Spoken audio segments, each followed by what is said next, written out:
Are you ready to explore the unknown? Dive into the world of the strange, mysterious, and unexplained with Eerie Expeditions magazine. Each issue is packed with spine-tingling tales, cutting-edge paranormal investigations, and exclusive insights into hauntings, cryptids, UFOs, and more. Whether you're a seasoned investigator or just love a good ghost story, Eerie Expeditions magazine has something for you. Join our growing community of truth seekers and adventure lovers. Subscribe today at EerieExpeditionsMagazine.com and unlock the secrets of the supernatural. Are you ready? That's EerieExpeditionsMagazine.com, where the extraordinary is just a click away. Dare to discover.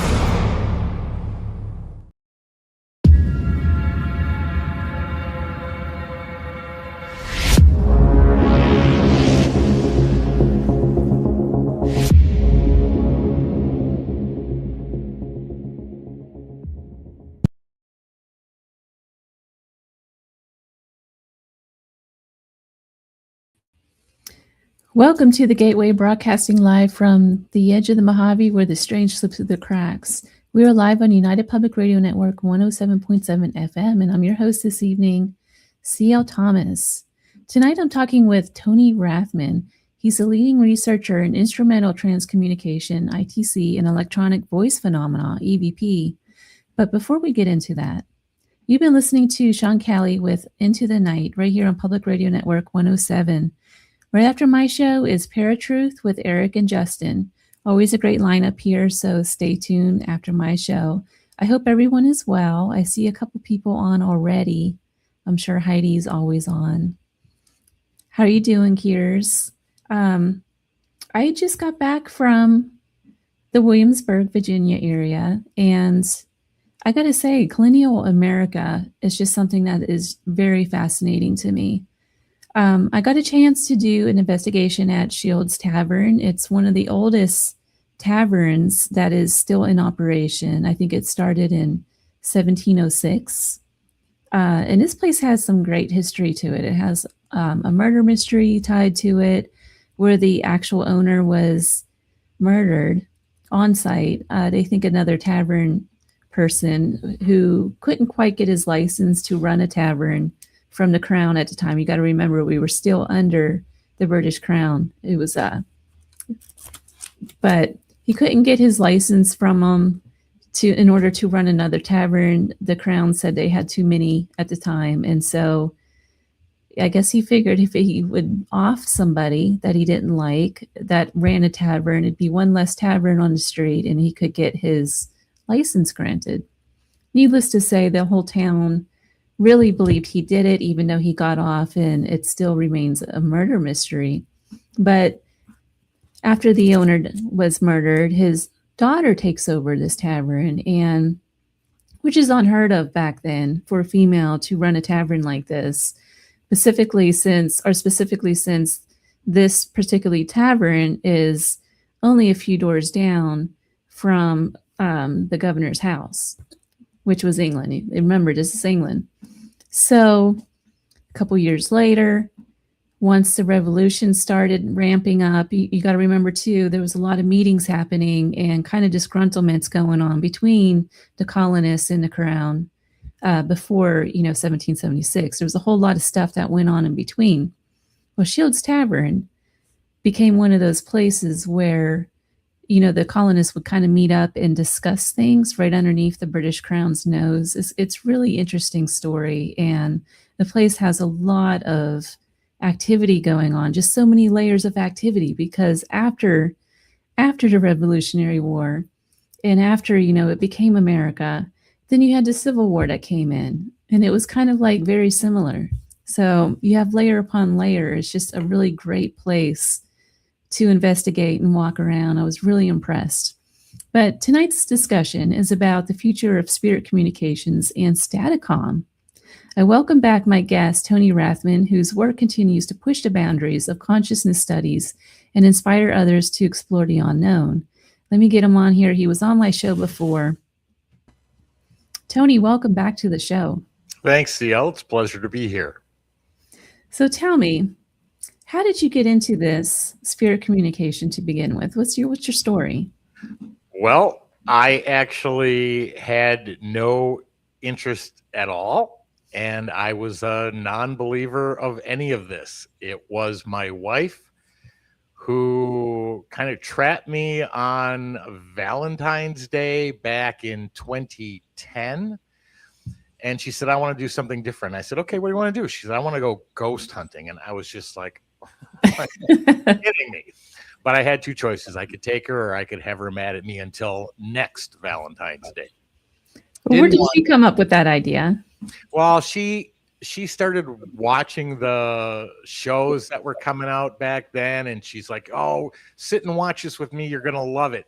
And I'd last about 2 minutes and I'd look at her and go, none of this is real. This is for television only. This is BS. And I'd get up and I'd walk away. Because, I mean, my father taught physics for 46 years. And so as a kid, everything I asked was, scientifically based answers. Dad, why is the sky blue? Well, because of the atmosphere and there's water vapor in the sunlight. Most reflective color. And that's why the sky looks blue. Not anything about ghosts, demons, so... But anyway, so she said she wanted to go ghost hunting. I knew I had to take her. So I did a little internet research, found a hotel here in the Phoenix area that had a reputation of being haunted. So I booked it for the weekend, thought I was done, and then realized, wait, they're using various pieces of equipment. So I bought her a night vision camera, digital recorder, and an EMF meter and said, okay, now we can go. So we went, she had a blast. I played along, acted like it was wonderful. And I figured the stuff would sit in the closet and that would be the end of it. Well, when she started reviewing the materials, especially the audio, there were EVPs on there, and it just blew my mind where these voices were coming from, how they got on there, and how they were intelligently answering questions that we asked. Like I asked, what's your name? Tell me your name. And a name showed up. And I was like, no, this can't, there's got to be a vent. Because we were in the basement at like 3 a.m. I'm like, there's got to be a vent that voices were coming through from somewhere else in the hotel. I said, let's go back and look again. Nope, no vent. No outside light shining in that may have been affecting the photos because there was strange things in the photos. And that's how this all began. But I was completely interested in voices because the vocals are, to me, the top paranormal capture, because it's like handed a bucket load of information. I can tell if it's male or female. I can tell if it's an adult or child. I can tell their emotional state. Are they happy? Are they angry? Are they upset? I can tell what language they're speaking. I can tell if they have a territorial accent or dialect with the way they speak. There was so much information that I would receive before I even heard the actual response. That to me was unmatchable to any other form of capture. And so that's what we went after. And for all the years after that, we're coming up, well, not coming up, we're on 16 years now of this research. And still not anywhere near ready to put it down and probably never will. And just to add to that, for me anyway, when you're in an environment like Williamsburg, for instance, over the weekend I was there, when you're on site doing burst sessions with just a little recorder and all of a sudden you capture evidence and somebody else across the room is picking something up, not only does it give you kind of a backing that that person's not crazy, but it's also very hard to make that up. Right. Like, where did that voice come from? There's just no way to, what's the word I'm trying to look for? Well, it's an anomalous voice. How did it? Right. Because you didn't hear it with your own ears. So it's outside of human hearing to begin with, but the electronics within the recorder were able to pick it up. But again, how did that happen? Not only did the voice appear, but when it answers a question you asked, then the questions just keep going. What is this intelligence? How did it know what I asked? If it's not human bodied in front of me, how did it even hear me? Those are all questions in our research we went after to figure out how that's happening. It's really interesting. It's just something you can't fake either. Well, I mean, there's things in science like what's called a double voice. I think it's called. I may be saying that wrong. But where certain sounds can get picked up by recorders that you're not going to hear with your human ear because it's a doubling effect. So are there ways, either voices or even vocal anomaly can show up on a recorder that aren't voices? Yes, there is. And then you've got, other concerns like pareidolia, where you think you're hearing something because your brain's trying to pattern recognize it.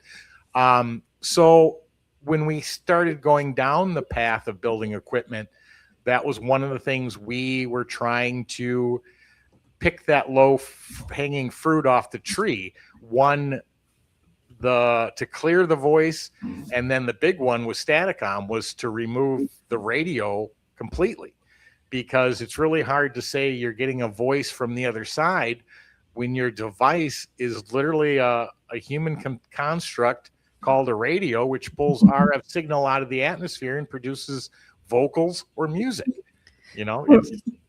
For the listeners who are new at this, they may not even know what Staticom is.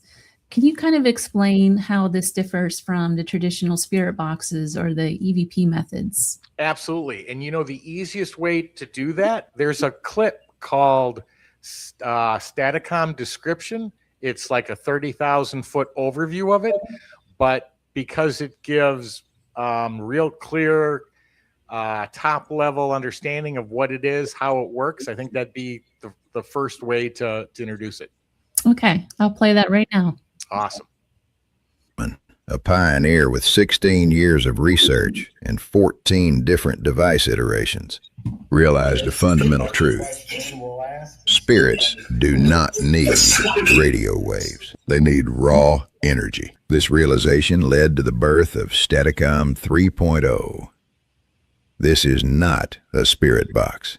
It is a breakthrough in instrumental transcommunication. Unlike traditional devices that scan radio frequencies, Staticom 3.0 is a closed system, not using radio signals, word banks, or voice-generated AI, and is shielded from radio signals, satellite signals, and electromagnetic interference. This means there is zero chance of a stray broadcast, a commercial, or a music clip being mistaken for a spirit voice. At its core, the system utilizes broadband white noise and scientific principles called kinetic manipulation and stochastic resonance simultaneously to create the voice and then to elevate the signal. By providing a high-frequency energy field that acts as a blank canvas, spirits can manipulate that blank canvas, the broadband white noise, at a molecular level to form clear, audible speech. Tony has moved the field away from broken fragments and into the realm of direct voice, real-time, two-way communication that functions like a bridge between worlds. The results are not just clear, they are intelligent. Through Staticom 3.0, we are hearing spirits speak in full, grammatically correct sentences. They are identifying objects in the room and answering complex questions with zero delay. When Tony asked, "How do you hear me speak?" the response was instant. Energy of the mind. This is more than ghost hunting. It is validation. In recent demonstrations, families have heard the unmistakable voices of lost loved ones, providing a level of closure that was once thought impossible. This is no longer a hobby. It is a mission to unlock the secrets of frequency and vibration. The bridge is built. All proceeds go directly to Staticom research. Now, it is time to listen. So that's a 30,000 foot overview. But the main difference is that a radio's scanning up and down radio stations. Staticom does not. It is white noise input only. It is a closed system. There are no mics. There are no vocal inputs. The only input is white noise. And then, by strictly speaking in my normal tone of voice, I can ask a question, and the answer comes out the audio. We had this analyzed by a double PhD in electrical engineering and computer science. And he said, there is nothing here that should be producing vocals. There's no AI, there's no word banks. Well, when I say no AI, there's no AI generated vocals. And he said, my only concern's in your white noise generator. He said, I know you have it steel cased. And then we wrapped it in military grade Faraday material. I was going to ask you this. But he said, do me a favor. He said, take a 10-foot metal pole, jam it 2.5 feet into the ground, and ground your white noise generator to the 10-foot pole, 2.5 feet in the ground. He goes, if you still get voices, I'll be impressed. We did that. The voices were not changed one bit. They're still there. Have you done demonstrations with this where people who are completely, I want to say, non-suspecting, I guess, of anything happening, and then they have the voices of their loved ones coming through? How are they responding to this? Well, we were at Phenomicon in April or May, I think of, no, September, maybe September or October. I can't remember. Anyway, but yes, we had people who came in, listened to the presentation, and then we ran it live. We literally had 3 or 4 people in the 1.5-hour live session that we did literally drop to their knees in tears because they recognized the voice, they got the message that they were looking for, and to not be aware that that's going to happen and have it happen was very emotional for them and for us to see it. Wow. So you normally, for this kind of communication to happen, you normally have to have, like with people who are involved with consciousness and psychics and that sort of thing, you usually have like a psychic medium, and then you have like the family member on one side, the psychic medium who's conveying the messages. This completely like takes out all equipment and people. It just leaves the person in the consciousness. Correct. And then when people ask us, okay, so how much of this factor is the actual equipment? And my answer is the equipment's about 40%. The other 60% is the individual or their consciousness. That is where the connection lies. When that answer came back where I asked, how do you hear me speak? And they said, energy of your mind. That's the thing. They're not actually hearing me speak. The only reason I have to physically say it out loud is that if I'm recording, so the recorder picks it up. They get it from my thoughts. And that is a consciousness, a fractal portion of consciousness, which is what we believe we are as human beings, sending that energy back to universal consciousness, which is what we believe we return to after we pass on from this life. And consciousness is the real factor making all this happen. That even makes it even more interesting that you're telling me that this is working through your mind. Well, yeah, I mean, the transfer of information originally is going from my thought process to whatever spirits want to reply to it. Then it's coming back through their consciousness, which is affecting and then riding on the white noise stream of energy into the electronics, and then their voice is being heard by our human ears at a frequency that we can hear. Just to play a little bit of a devil's advocate here, if this can work telepathically and the spirits can hear us telepathically and they can respond in that way, what if it's really not a spirit we're talking to, but more of our own consciousness projecting into it? Well, if all is needed is white noise, and that means every Monday when I had to get up early, get in the shower, change my clothes, when I'm driving to work listening to the radio, my radio would be screaming, I don't want to do this, go home, go back to bed. I've never heard that. Plus, when we can verify and get responses that we physically don't know ourselves and have to research.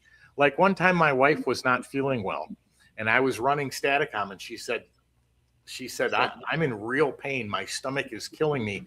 This is severe. And Staticom was running. I said, okay, do you want me to take you to the emergency room? And she said, I think so.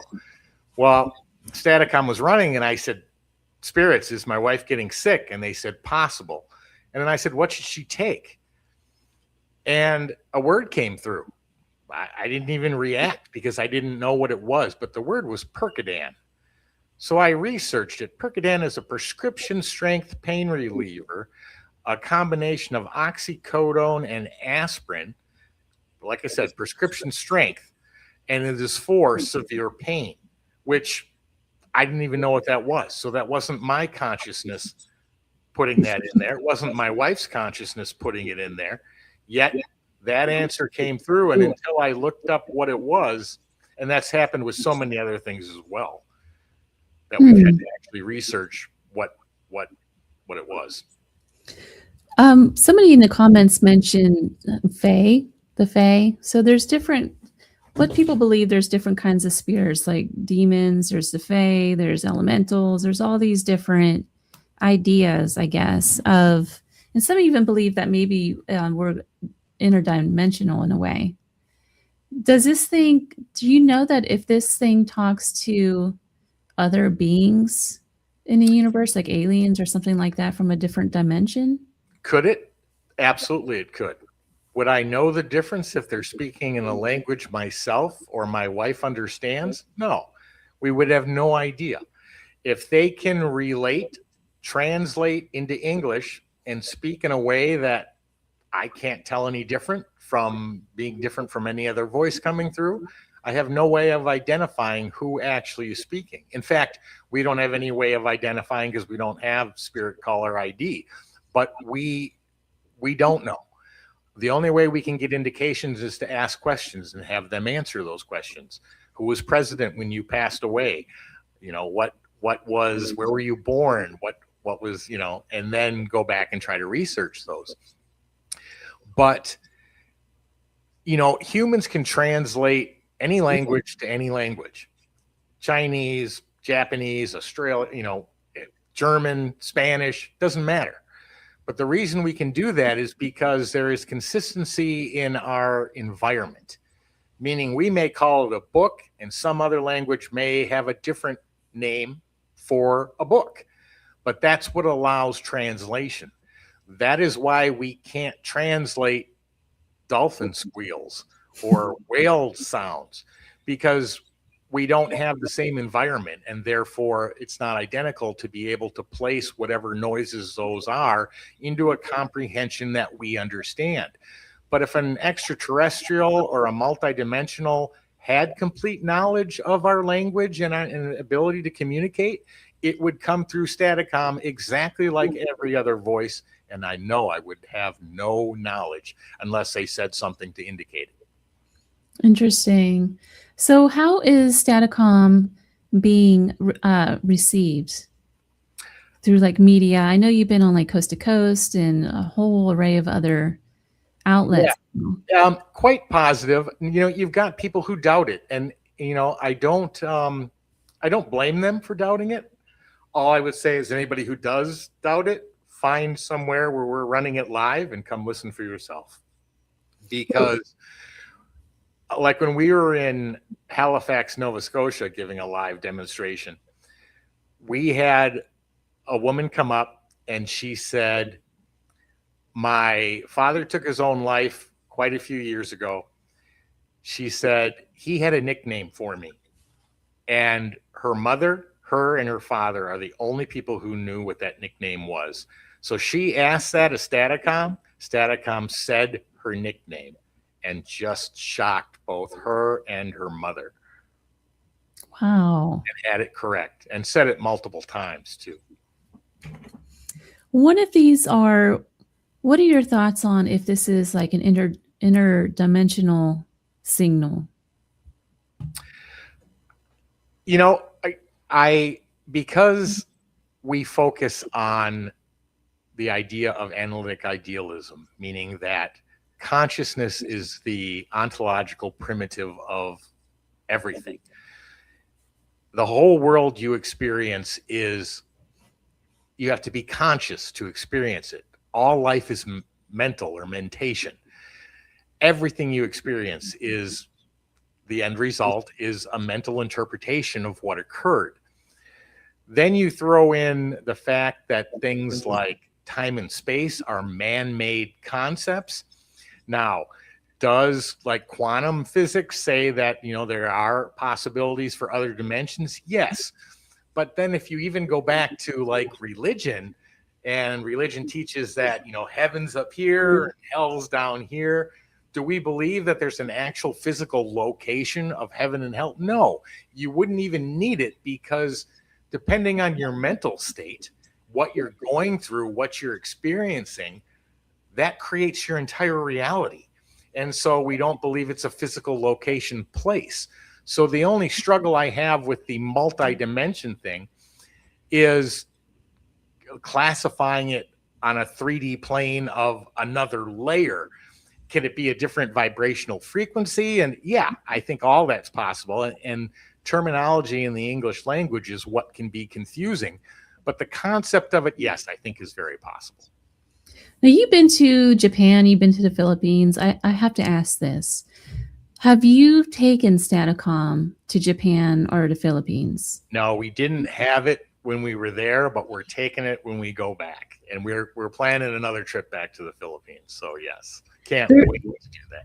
There's obviously, you know, cultural differences in spirit communications in Japan and Philippines compared to the US. How do you think that they're going to, first of all, what are those cultural differences so that the audience know? And second of all, how do you think that they'll respond to something like Staticom? The cultural difference is that it's, in the last 20 years in America, it's become much more widely accepted. You had TV shows that come out, you have talk shows about all this stuff. You know, 40 years ago, even people who were doing paranormal research didn't talk about it unless they were in a group that they felt comfortable to do so, or they were shunned for what they were doing.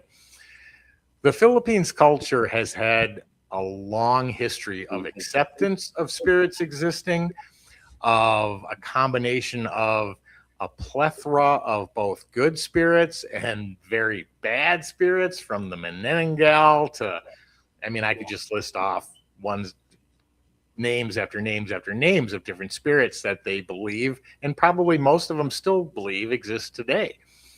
But the openness to it, like the last time we were there and we got permission to investigate various locations, you know, it was wonderful, and to see the excitement around it. And we've got lots of friends that investigate there, and they don't have any concerns with people, any negativity from it. You have people that have concerns about what they might be getting into, but they're very open to it. Staticom's another animal, though, and what it can do, I can't wait to find out. Especially when we did EVPs there, we got EVPs in Japanese, English, Tagalog, and Latin. Can't wait to see what Staticom can do. Wow. Wow, wow, wow. You're in Arizona. Have you taken it to some of the ghost towns? Oh yeah, we've had it all over. I mean, we had our first version was called DRV, or direct radio voice, which is what Marcello Bacci used. Friedrich Jurgensen, Konstantin Radova all did tests with a version of DRV. Then we took the radio away. It became Staticom with only a white noise generator. Then Staticom 2, Staticom 3, which is functional today. And for the past 3 months, we've been building and trying to put together Staticom 4. With the cultures that you investigate, like you have the Native American cultures, I'm sure you've investigated that being in Arizona. And then you have the ghost town kind of spirits. You've been to Japan, you've been to the Philippines, all of these different cultures. Is there any culture that kind of is much better at telecommunications and paranormal communications, ITC, than the other? I wouldn't say from a cultural standpoint, no. It's the individual. It's how open they are, how dedicated they are, and how risk-taking they're willing to be to find answers, to find tie-ins to connecting evidence, and then explore it. But the big thing is just anybody who's open-minded enough doesn't fear it. The thing about the whole energy of the mind thing is that if you walked up to Staticom and asked a question and you were just dreading the answer coming through, guess what? You're probably not going to get one, because the entities, the spirits, consciousness knows what you're feeling, knows what's going through your head. And if they understand that you might get freaked out if you get the answer, guess what? The answer's not going to show up. It's just going to stay silent. You have a couple of samples that you sent to me. I want to play some of these clips, but I didn't know if you wanted to introduce some of the clips first, or, Sure. or how do you want to do this? Play the one called Staticom 3.0 Responses. There it is. Okay. And let me just give a quick overview. This is the night we got Staticom 3 running, or the next night, I can't remember. But this is going to show you Staticom 2. You could ask a question or two and get a response, and then it would quit. When we built 3, we fixed that. It doesn't quit anymore. You can ask question after question after question, and as long as they want to answer, or until we shut the machine off, the conversation can continue. Staticom 3.0 Responses shows the very first time we had real two-way communication. That's the clip you're going to play. So you can have like a full-on conversation now. Correct. How does, before I play this, like how do you set this thing up? Is it a computer that you just turn on? And It's a combination of hardware, software, and filtration. okay. So and 4 is going to be even more complicated. All right, let me play this real quick.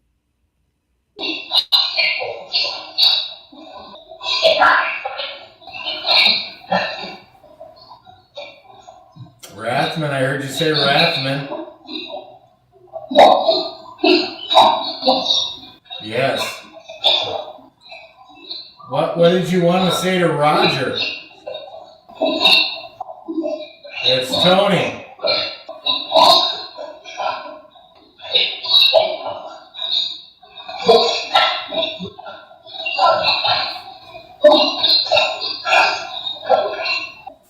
Spirits, can you hear me? Yes, okay. That was a loud voice that just answered. What's your name? That's a strange name. How many spirits are here with us right now? A lot? A lot, yeah, that's what I thought you said. Because there's so many of you, is that why all the background chatter? They're talking? Do you have any messages for us?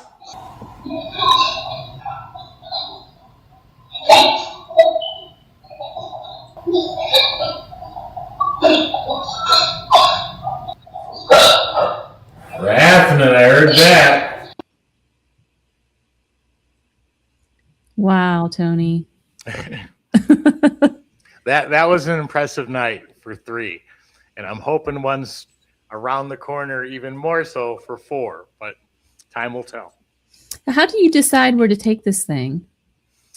Well, we'll take it anywhere. I mean, anytime we have an opportunity, next week, we're doing another presentation here in Arizona at the Oracle Paranormal Day, just outside of Tucson.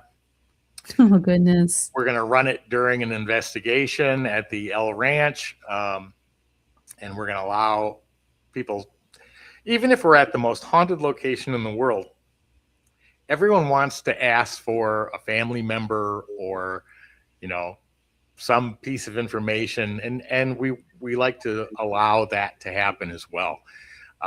We had a lady one time ask.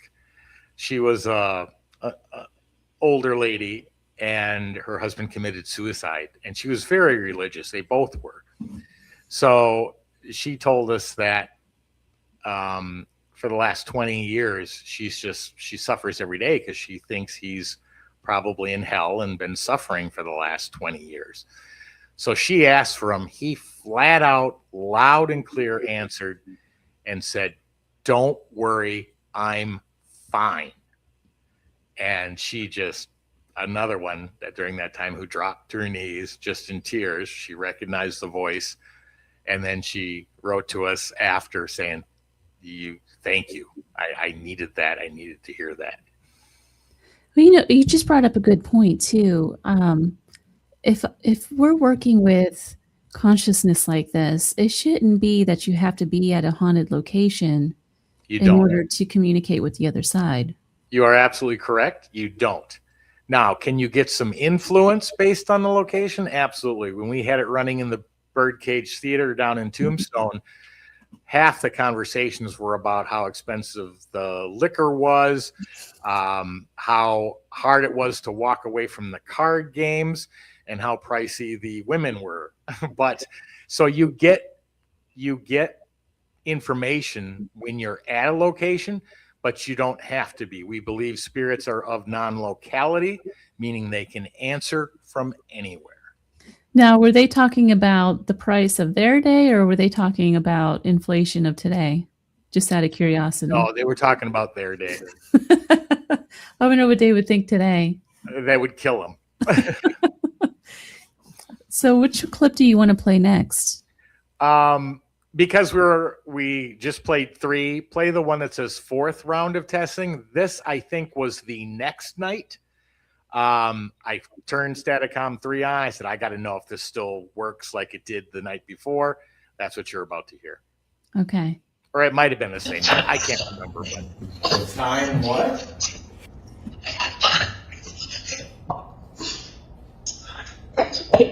Well, I can hear you when you whisper. You know that, right? Spirits, if you're not familiar with this device is called Staticom. If you heard me say Staticom. That's better. Now, can you say Staticom for me, please?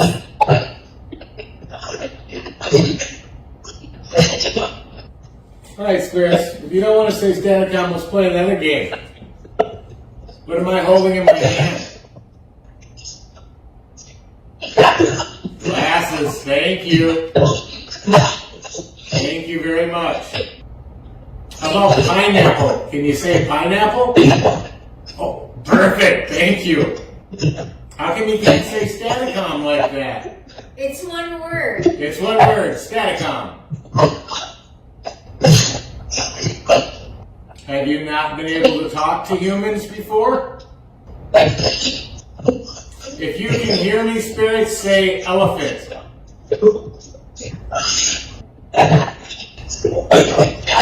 Do you know Tony?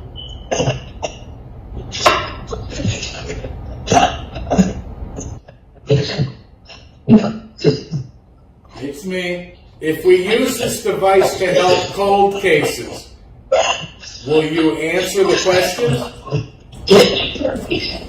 Yeah, sure. You bet. Thank you. That will help. That'll help a lot.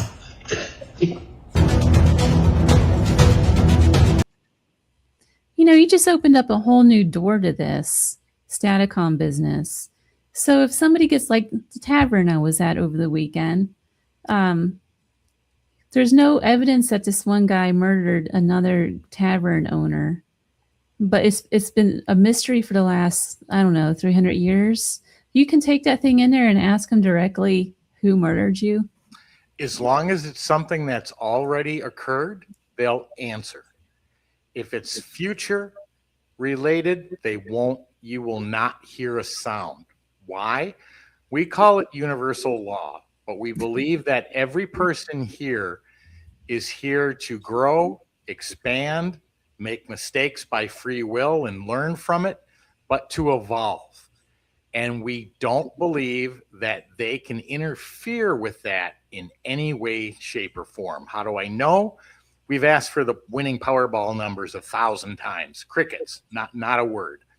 And I even asked something as simple as, I have 2 jobs. Which one should I pick? Which one should I take? They won't tell you that stuff. So if it's future related, they won't answer. But anything from the past that's already occurred, they will. It's So interesting. For cold cases, we think would be phenomenal. And based on that, there's a clip called Lennon. But before you play it, let me explain what happened, because I think this one's important to play. Now, you're going to hear my wife speaking in Tagalog, and I'm with her. So you won't know what she's asking, but you'll notice they answer in English, even though we've heard them talk to her in Tagalog. In fact, they use a couple of Tagalog terms in it, but they answer in English because I'm there with her. Now, what happened was that I was running Staticom 3 in my lab, and she came walking up to the door, and she had a very distraught look on her face. I said, "Are you okay?" She said, "No." I said, "What's wrong?" She goes, "Do you remember our friend Lennon?" I said, "Yeah, we had dinner with him when we were in the Philippines." "Well, why would you say, do I remember him?" "Of course I do." Well, he unfortunately was shot and killed.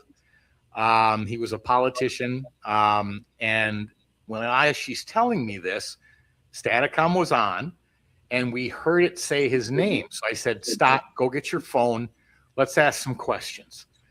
So that's what you're about to hear. You're going to hear our questions and the responses that come through. Now, you're not going to see our faces or anything because this was kind of emotional, but we cannot bypass the answers that were said. Yes, he was shot.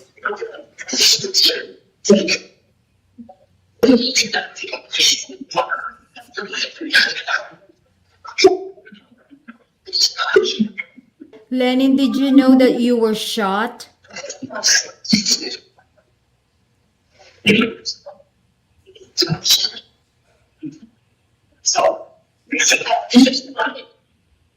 Do you have a message for your family? To your mom? I saw you how they shot you. Or shoot you. Lenin, kilala mo ba kung sinong bumaril sa'yo?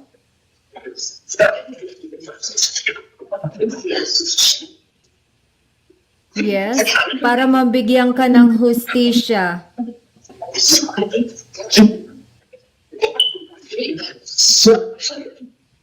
Kilala mo ba kung sinong bumaril sa'yo? Just give me the name, Lenin, so I can help you. Did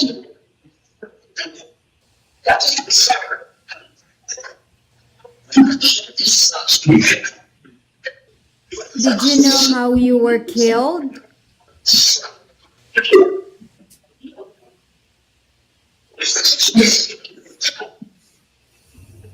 Lenin was shot and killed last Monday. Lennon, do you know who did it or not?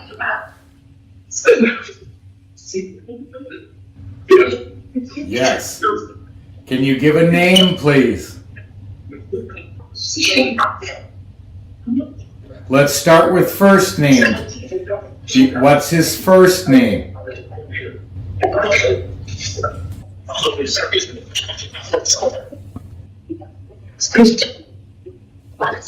Christian. Had a name? Was Christian a name?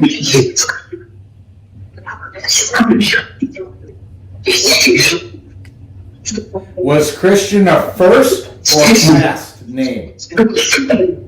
Okay, first name. Do you have a last name?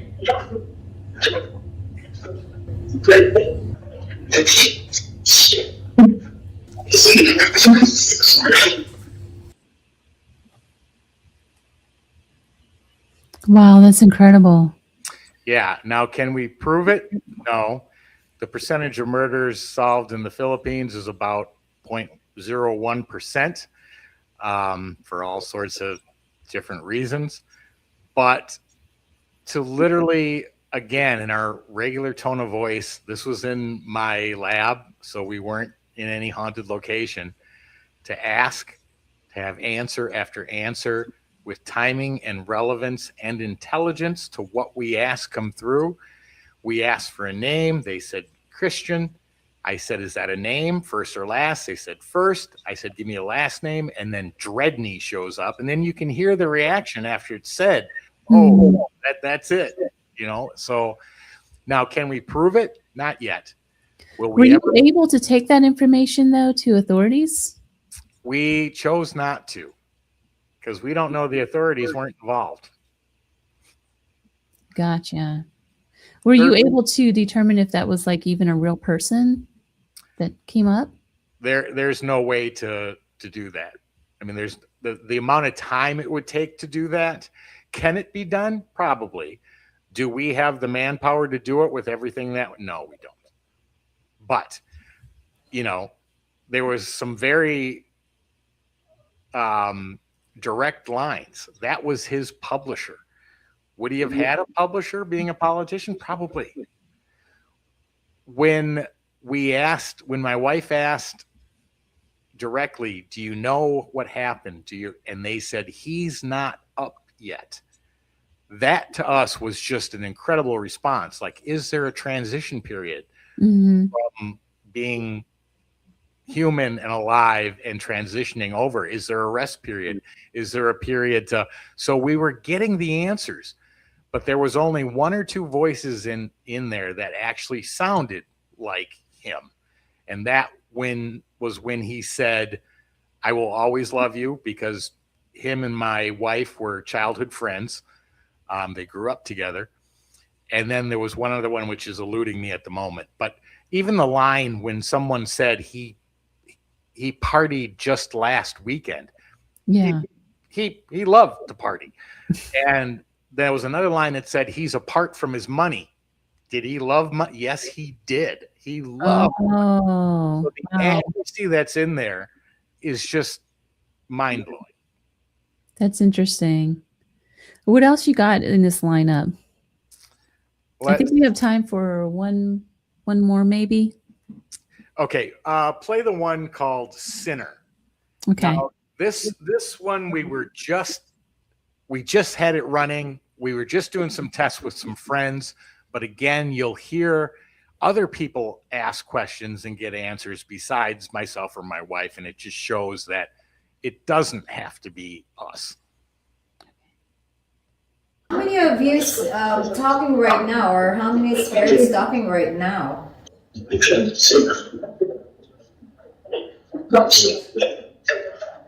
any of you have a message for us?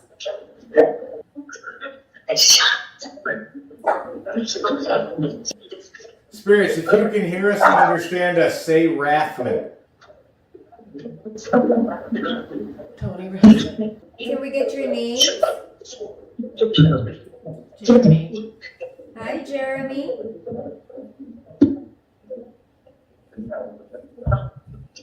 Jeremy, did you have a family? Yeah.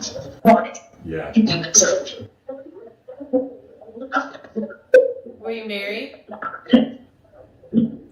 What was your wife's name? Catherine. Is Catherine with you? Yes. Are you happy? Yes. That's awesome. Yeah. Do you guys know that you're dead? Or do you know you're dead? No. What did you do here when you were here, where we are? What did you do? What was your job?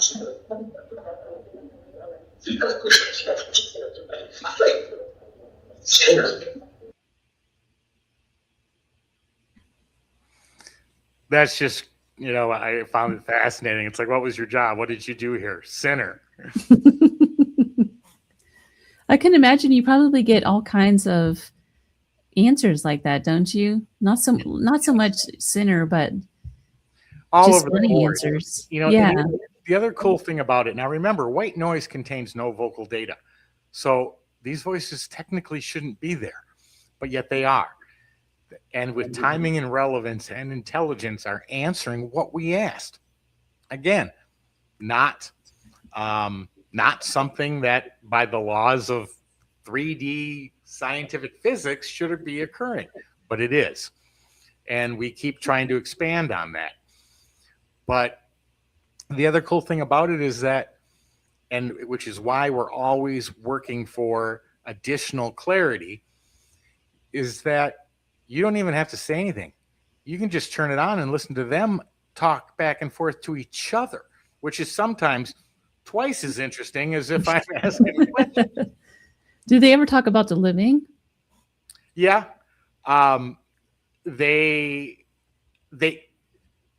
You can get information, but the second they realize you're there, I mean, even if you start thinking, oh my God, I can't believe I heard that, boom, they know you're there. So it's hard to stay under the shadows in order to get it, because they'll stop if they're talking about something that we're not supposed to hear or know. But yeah, we've heard every conversation you can imagine. Things as typical as if you were walking behind 2 feet behind a group of people walking down the sidewalk, you know, how those conversations will vary and the subject matter will be all over the boards. It's not that dissimilar, but the fact that it's intelligent conversation occurring in a place that we're not sure where that place is or how they're doing it. And then, like I said, we believe it's not kinetic manipulation anymore, but quantum tunneling.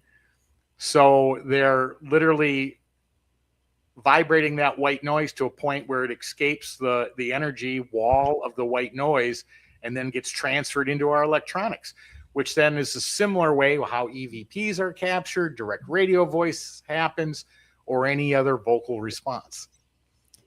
Well, Tony, we are all out of time already. I hate that because this was such a great conversation. I still have so many more questions to ask you because this is just so fascinating. Well, good. I'm glad you enjoyed it, and I enjoyed the conversation, so thank you. You know, what is so truly amazing to me is how their personalities even come out. Correct. Through this. Personality, dialect, vocal structure. So, of course, the question comes in is that if it's all one universal mind, then how are you still getting these personality traits? Well, the answer to that is when people suffered from back then what was called multi-personality disorder, they acted like different people, they spoke differently, but once cured, they realized, wait, that was all me. The whole time, that was all just me. So it's the same concept. No different than when we fall asleep and dream. And you're still you, but you've got all these other characters that are speaking and doing things, and you don't realize they're you. But when you wake up, you go, oh my gosh, I was dreaming. That was all me. My mind, my consciousness. It was me alone. Where's the future of this? You know, that's a great question, and I would love to know that answer. It's got so many possibilities. I guess the question is where are the walls, the stopping points? Are there any? And how many tests can we do to prove other things it can do? Can it communicate with other extraterrestrial consciousness? Can it connect to, can we hear from pets? Can we hear from, you know, the line just skyrockets upward like you'd like to see the Dow Jones do, but I don't know where the stopping point is. I don't know what the future exactly is going to hold. Could video somehow become part of this so we could see? Possibly. I haven't even given that a thought yet, but is it possible? Yeah, it is. Well, tell me, where can the audience find you? Sure. Easiest places, Facebook under Tony Rathman, YouTube under either Staticom or Entity Voices Paranormal Investigations. on our website at entityvoices.com. And for those super interested, we stopped sharing a lot of the tests and the performances, but we do still share them one place. And yes, it's a Patreon page, so it does cost like $5. But all of our in-depth, all of our tests, all of our next steps, upgrades, what we're working on is shared there. And the only reason we do that is because it keeps the audience, if we know that they've contributed financially, which goes into the research, we know they're interested, we know they're there for a reason, and it just keeps the conversations on a level that we prefer to have them at, rather than fighting people saying, oh, that's BS. This is the farthest thing from it. Well, Tony, thank you so much for coming on the show. Thank you for having me. It was an absolute pleasure. You've been listening to the Gateway Podcast, broadcast live from the edge of the Mojave where the strange slips through the cracks, live on United Public Radio Network 107.7 FM New Orleans. Thank you to my guest, Tony Rathman. He is the builder and founder of Staticom. That's Staticom.com. Thank you all for listening to the Gateway Podcast. If you enjoyed this episode, please go and subscribe to my YouTube channel. It would really mean a lot. Also, leave a review. You can do that on my Facebook channel. It's author at CL Thomas. Share it with a fellow traveler of the strange and unexplained. And until next time, see you guys on down the road.